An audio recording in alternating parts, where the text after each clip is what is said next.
Hi hello good morning friends.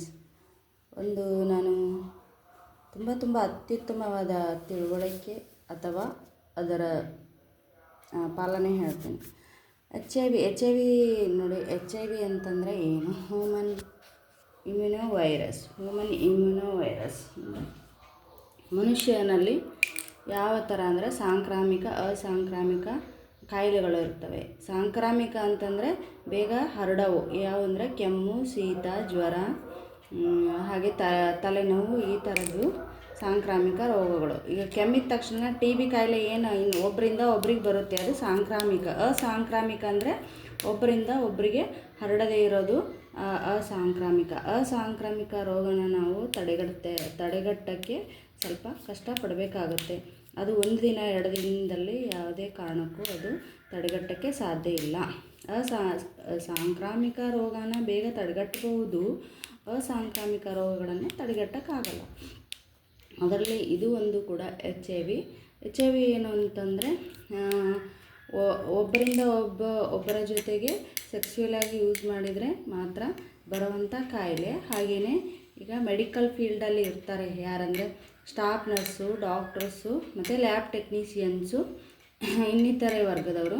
ಈಗ ಸಡನ್ನಾಗಿ ಒಂದು ಪೇಷಂಟ್ ಬರುತ್ತೆ, ಬಂದ ತಕ್ಷಣ ಏನು ಮಾಡ್ತಾರೆ, ವಿದೌಟ್ ಗ್ಲೌಸು, ವಿದೌಟ್ ಪ್ರಿಕಾಕ್ಷನ್ಸು ಏನು ಮಾಡ್ತಾರೆ ಅಂದರೆ, ಸೀರಿಯಸ್ ಇರುತ್ತೆ ಒಂದು ಪೇಷಂಟು, MI ಕೇಸ್ ಅಂತ ಬಂದಿರುತ್ತೆ.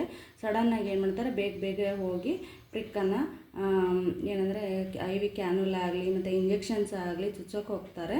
ಅವಾಗ ಏನಾಗುತ್ತೆ ಅಂದರೆ ವಿದೌಟ್ ಗ್ಲೌಸು, ವಿದೌಟ್ ಪ್ರಿಕಾಕ್ಷನ್ಸು ಅಂದರೆ ನಾವು ಏನು ಸೇಫ್ಟಿನ ಯೂಸ್ ಮಾಡಲ್ದಂಗೆ ಉಪಯೋಗ ಮಾಡಲ್ದಂಗೆ ಇದ್ದಾಗ ಏನಾಗುತ್ತೆ, ಸಡನ್ನಾಗಿ ಪೇಷಂಟಿಗೆ ಚುಚ್ಚಿದ್ದು ನಮಗೆ ಅರಿವಿಲ್ಲದೇ ನಮಗೆ ಚುಚ್ಚಿದಾಗ ಏನಾಗುತ್ತೆ, ಅದು ತಕ್ಷಣವೇ HIV ಬರೋವಂಥ ಚಾನ್ಸಸ್ಸು ಜಾಸ್ತಿ ಇರುತ್ತೆ. ಹಾಗೆಯೇ ಇನ್ನೊಂದರಲ್ಲಿ ಯಾವುದು ಅಂದರೆ ರಕ್ತನ ಇನ್ನೊಬ್ಬರಿಂದ ನಾವು ತೊಗೊತಾ ಇರ್ತೀವಿ. ಒಂದು ರಕ್ತನ ನಾವು ಸಡನ್ನಾಗಿ ಈಗ ಒಂದು ಪೇಷಂಟಿಗೆ 2 ಗ್ರಾಮ್ ಆಗಿದೆ HP ಅಂದ ತಕ್ಷಣವೇ ನಾವು ತೊಗೊತೀವಿ. ತೊಗೊಂಡ ತಕ್ಷಣ ಏನು ಮಾಡ್ತೀವಿ, ಒಂದು O ಪಾಸಿಟಿವ್, ಸಪೋಸಾಗಿ O ಪಾಸಿಟಿವ್ ಇರುತ್ತೆ, ಆ ಪೇಷಂಟಿಗೆ ಏನು ಮಾಡ್ತೀವಿ, ತಕ್ಷಣ ತೊಗೊಂಬಂದು ಹಾಕ್ತೀವಿ. ಆದರೆ HIV ಎಲ್ಲ ಟೆಸ್ಟ್ಗಳು ಆಗಿರುತ್ತೆ. ಆದರೆ ಒಂದೊಂದು ಸಲ ಏನೋ ಸಡನ್ನಾಗಿ ಬಂದ್ರೂ ಕೂಡ ಅದು ಟೆಸ್ಟಲ್ಲಿ ನೆಗೆಟಿವ್ ಇದೆ, ಆದರೆ ಮುಂದೆ ಮತ್ತೆ ಗೊತ್ತಿಲ್ಲದೇ ಪಾಸಿಟಿವ್ ಬಂದರೂ ಆಗ್ಬೋದು ಅಂತ. ಆಮೇಲೆ ಇನ್ನೊಂದು, ಗಂಡನಿಗೆ ಈಗ ಹೆಂಡತಿಗೆ 1ನೇ ಮಗು ಆಗಿದೆ, ಗಂಡ ಹೆಂಡತಿಗೆ HIV ಇಲ್ಲ. ಈಗ ಹೆಂಡತಿ 2ನೇ ಮಗುಗೆ ಗರ್ಭಿಣಿಯಾಗಿದ್ದಾಳೆ, ಆದರೆ ಗಂಡನಿಗೆ HIV ಇತ್ತು ಇಲ್ಲ ಹೆಂಡತಿಗೆ ಇತ್ತು. ಅದು ಸಡನ್ನಾಗಿ ಏನಾಗಿದೆ ಅಂದರೆ 2ನೇ ಮಗುಗೆ ಎಫೆಕ್ಟ್ ಆಗೋ ಥರ ಬಂದಿದೆ HIV. ಈಗ ಟೆಸ್ಟ್ ಮಾಡಿದ ತಕ್ಷಣ ಡೆಲಿವರಿಗೆ ಬಂದಾಗ ಪಾಸಿಟಿವ್ ಅಂತ ಬಂದಿದೆ. ಇವಳು ಶಾಕ್ ಆಗ್ತಾಳೆ, ಗಂಡನೂ ಶಾಕ್ ಆಗ್ತಾಳೆ. ಅವ್ರಿಗೆ ಏನು ಮಾಡಬೇಕು, ಆವಾಗ ಯಾವ ರೀತಿ ಬಂತು ಅಂತ ಅವ್ರು ಯೋಚನೆ ಮಾಡ್ಕೋತಾ ಕೂತ್ಕೊಳ್ಳೋಕ್ಕೆ ಆಗೋದಿಲ್ಲ. ಅವಾಗ ಏನಾಗುತ್ತೆ ಅಂದರೆ ಸಡನ್ನಾಗಿ ಆವಾಗಲೇ ಒಂದು ಡೆಲಿವರಿ ಆದ ತಕ್ಷಣ ನೆವರಿಪಿನ್ ಅಂತ ಒಂದು ಸಿರಪ್ ಬರುತ್ತೆ, ಅದನ್ನು ಮಗುಗೆ ಹಾಕ್ತಾರೆ. ಮತ್ತು ತಾಯಿಗೆ 48 ಡೇಸು ಮೆಡಿಷನ್ಸನ್ನು ಕೊಡ್ತಾರೆ. ಮೆಡಿಷನ್ಸನ್ನು ಕೊಟ್ಟಾಗ ಅದು ಏನಾಗುತ್ತೆ ಅಂದರೆ ಪೂರ್ತಿ ಮಗುಗೆ HIV ಬರದೇ ಇರೋ ಥರ ತಡೆಗಟ್ಟುತ್ತೆ. ಹಾಗೆಯೇ ತಾಯಿಗೂ ಕೂಡ ಅದು ತಡೆಗಟ್ಟುತ್ತೆ. ಹಾಗೆಯೇ ತಾಯಿ ಹಾಲನ್ನು ಆವಾಗ ಕುಡಿಸೋದಿಲ್ಲ ಮಕ್ಕಳಿಗೆ, ಆದಷ್ಟು ಅವಾಯ್ಡ್ ಮಾಡ್ತಾರೆ. ಅವಾಯ್ಡ್ ಮಾಡಿಬಿಟ್ಟು ಬೇರೆ ಮೇಲ್ಗಡೆ ಹಾಲು ಅವನ್ನೆಲ್ಲ ಯೂಸ್ ಮಾಡ್ತಾರೆ. ಅದೊಂದು. ಈಗ ಸಾಮಾನ್ಯವಾಗಿ ಒಂದು ಹಳ್ಳಿಯಲ್ಲಿ ಹಾಗೆ ನಾನು ಹೇಳ್ತೀನಿ, ಒಂದು ಸಡನ್ನಾಗಿ ಒಂದು ಮೆಡಿಕಲ್ ಫೀಲ್ಡಲ್ಲಿ ಒಂದು ವೈದ್ಯ ಇರ್ತಾರೆ, ಇಲ್ಲ ಸ್ಟಾಫ್ ನರ್ಸ್ ಇರ್ತಾಳೆ, ಅವ್ರಿಗೆ HIV ಬಂದಿದೆ. ಅವರು ಯಾರ ಜೊತೆಗೆ ಸಂಪರ್ಕವೂ ಇಲ್ಲ, ಮದುವೆನೂ ಆಗಿಲ್ಲ, ಏನೂ ಇಲ್ಲ ಅಂತಂದ್ರು ಅವ್ರಿಗೆ ಬಂದಿದೆ ಅಂತಂದರೆ ಯಾವ ಕಾರಣದಿಂದ ಬಂದಿರ್ಬೋದು, ಅವ್ರು ಡ್ಯೂಟಿ ಮಾಡೋ ಇದರಿಂದನೇ ಬಂದಿದೆ ಅಂತ ಅರ್ಥ ಆಗುತ್ತೆ. ಅದಕ್ಕೆ ಯಾವಾಗಲೂ ನಾವೇನು ಎಷ್ಟೇ ಸೇಫ್ಟಿಯಾಗಿದ್ದರೂ ನಮಗೆ ಬರೋ ಕಾಯಿಲೆಗಳು ಯಾವ ರೀತಿ ಬರುತ್ತೆ ಅನ್ನೋದು ಸ್ವಲ್ಪ ಕಷ್ಟನೇ ಆಗಿರುತ್ತೆ. ಆದಷ್ಟು ನಮಗೇನು ಮಾಡ್ತಾರೆ, ಈಗ ಯಾವುದೇ ಏನಂದರೆ ಜಾಬ್ ಹೋಲ್ಡರ್ಸ್ಗೆ ಏನು ಮಾಡ್ತಾರೆ, ಪದೇ ಏನು ಮಾಡ್ತಾರೆ, ಜಾಬ್ ಹೋಲ್ಡರ್ಸ್ಗೆ ವರ್ಷಕ್ಕೊಮ್ಮೆ ಟೆಸ್ಟ್ಗಳನ್ನು ಮಾಡ್ತಾರೆ. ಅದರಲ್ಲಿ ಅವರಿಗೆ ಗೊತ್ತಾಗುತ್ತೆ ಯಾವುದೇ ಕಾಯಿಲೆಗಳು ಇದ್ದಾವೆ, ಕಾಯಿಲೆಗಳು ಇಲ್ಲ ಅಂತ ಗೊತ್ತಾಗುತ್ತೆ. ಆದರೆ ಟೆಸ್ಟ್ ಇಲ್ಲದೇ ಇರೋರು ಏನು ಮಾಡ್ತಾರೆ, ಈಗ ಹೆಣ್ಮಕ್ಳಿಗೆ ಕಾಮನ್ನಾಗಿ ಏನೋ ಪೀರಿಯಡ್ಸ್ ಪ್ರಾಬ್ಲಮ್ಮು ಇಲ್ಲ ಅಂತಂದರೆ ಡೆಲಿವರಿ ಈ ಥರ ಹೋದಾಗ ಚೆಕ್ ಮಾಡಿಸ್ತಾ ಇರ್ತಾರೆ. ಅವ್ರದ್ದು ಗೊತ್ತಾಗುತ್ತೆ.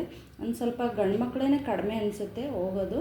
ಅದಕ್ಕೆ ಅವರೂ ಕೂಡ ಎಲ್ಲರೂ ಈಗ ಮನೆ ಪರ್ಪಸ್ಗಾಗಿ ಇನ್ನೊಬ್ರಿಗೆ ನಾವು ಬ್ಲಡ್ ಡೊನೇಟು ಅದು ಇದು ಏನೋ ತೊಂದರೆ ಆದಾಗಲೇ ನಮಗೆ ಈ ಥರ ಕಾಯಿಲೆಗಳು ಇದೆ ಅಂತ ಗೊತ್ತಾಗಬಾರ್ದು. ಅದಕ್ಕೆ ಇವಾಗ ಇದಕ್ಕೂ ಕೂಡ ಒಂದು ಏನು ಮಾಡಿದ್ದಾರೆ ಅಂದರೆ, ಇವಾಗ ಸಂಪೂರ್ಣವಾಗಿ ಕಡಿಮೆ ಆಗಿದ್ದಾವೆ. ಆದರೆ ಸ್ವಲ್ಪ ಇದ್ದವ್ರು ಏನು ಅಂತಂದರೆ, ಇದೆ ಅಂತ ಅಂದ ತಕ್ಷಣ ಮೊನ್ನೆ ನೋಡಿ ಒಂದು ಹುಡುಗ ಏನು ಮಾಡ್ದ, ಅವಳು HIV ಇದೆ ಅಂದ ತಕ್ಷಣ ಅವಳು ಒಪ್ಪಿಲ್ಲ ಅಂದ ತಕ್ಷಣವೇ ಮದುವೆಗೆ ಆ ಹುಡುಗ ಹೋಗಿ ತನ್ನ ಬ್ಲಡ್ಡನ್ನು ಆ ಹುಡುಗಿಗೆ ಇಂಜೆಕ್ಟ್ ಮಾಡಿದ ತಕ್ಷಣ ಅವಳು ಏನು ಮಾಡಿದ್ಲು, ಸತ್ತೋಗ್ಬಿಟ್ಲು. ಅದಕ್ಕೆ ಈ ರೀತಿ ಆಗಬಾರ್ದು. ಯಾಕೆ ಅಂತಂದರೆ ನೋಡಿ, ಮದುವೆ ಆಗದೇ ಹದಿಹರೆಯದವರು 20 ಇಯರ್ಸ್ ಒಳಗಡೆ ಅವ್ರಿಗೆ ಭಾಳ ಅಂದರೆ 25 ವರ್ಷ ಇರ್ಬೋದು, ಇಲ್ಲ 30 ವರ್ಷದ ಒಳಗಿರ್ಬೋದು. ಅವ್ರಿಗೆಲ್ಲ ಯಾವ ಥರ ಬಂತು ಆ ಹುಡುಗನಿಗೆ, ಇದೇ ಪ್ರಾಬ್ಲಮ್. ಏನಂದರೆ ಈಗ ನಾವು HIV ಯಾವ ಥರ ತಡೆಗಟ್ಬೋದು ಅಂತಂದರೆ, HIV ನೋಡಿ, HIV ಯಾವ ರೀತಿ ತಡೆಗಟ್ಬೋದು. ರಕ್ತ ಹಾಕಿಸಿಕೊಳ್ಳುವಾಗ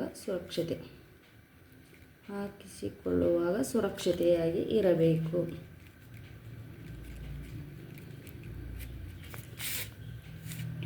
ಹಾಗೆಯೇ ಅಸುರಕ್ಷತೆ ಲೈಂಗಿಕ ಸಂಪರ್ಕ,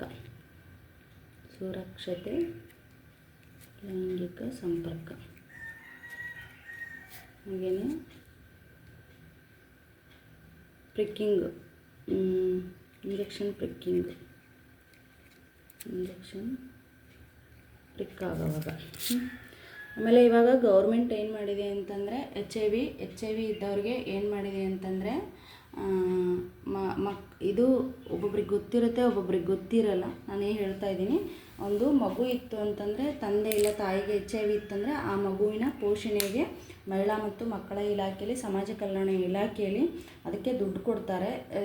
ಅಂದರೆ ವರ್ಷ ಸ್ಕಾಲರ್ಶಿಪ್ ಥರ ಅದನ್ನು ಹೋಗಿ ಕೇಳಿಕೊಂಡು ಅದನ್ನು ಮಾಡ್ಕೋಬೋದು. ಆಮೇಲೆ ಅವ್ರಿಗೂ ತಂದೆ ತಾಯಿಗೆ ದುಡ್ಡು ಬರುತ್ತೆ. ಅದೆಲ್ಲ ನೀವು ಇದರಲ್ಲಿ ಸಮಾಜ ಮತ್ತು ಮಕ್ಕಳ ಕಲ್ಯಾಣ ಇಲಾಖೆಯಲ್ಲಿ ತಿಳ್ಕೊಂಡು ಅದನ್ನು ಉಪಯೋಗ ಮಾಡ್ಕೋಬೋದು. ಈಗ ತಂದೆ ತಾಯಿ ಇಬ್ಬರಿಗೆ HIV ಇದೆ, ಮಗುಗಿಲ್ಲ ಅಂತಂದಾಗ ಏನು ಮಾಡ್ತಾರೆ ಅಂದರೆ, ಈ ಮಗು ಪೋಷಣೆನ ಸರ್ಕಾರ ನೋಡ್ಕೊಳ್ಳುತ್ತೆ. ಅದರ ಸ್ಕೀಮು ಮತ್ತು ಅದರ ದುಡ್ಡು ಅಲ್ಲಿ ಸಮಾಜ ಕಲ್ಯಾಣ ಇಲಾಖೆ, ಮಹಿಳಾ ಮತ್ತು ಮಕ್ಕಳ ಇಲಾಖೆಯಲ್ಲಿ ಸಿಗುತ್ತೆ. ಅದನ್ನು ಯಾವ ಥರ ಅಂತ ಹೇಳಿ ನಿಮ್ಮ ಆಶಾ ವರ್ಕರು ಇಲ್ಲಾಂದರೆ ಅಂಗನವಾಡಿ ಟೀಚರು ಹಾಗೆಯೇ ಅವರಿಂದ ತಿಳ್ಕೊಂಡ್ಬಿಟ್ಟು ಅದನ್ನು ಉಪಯೋಗ ಮಾಡಿಕೊಳ್ಳಿ. ಧನ್ಯವಾದಗಳು. ಸಾವಿತ್ರಿ ಇನಾಮತಿ ಕವಿತ್ರಿ ಧಾರವಾಡ. ನನ್ನ ಯೂಟ್ಯೂಬ್ ಲೈಕ್ ಆಗಿದರೆ ಲೈಕ್ ಮಾಡ್ತಾರೆ, ಶೇರ್ ಮಾಡಿ, ಸಬ್ಸ್ಕ್ರೈಬ್ ಮಾಡಿ. Thank you.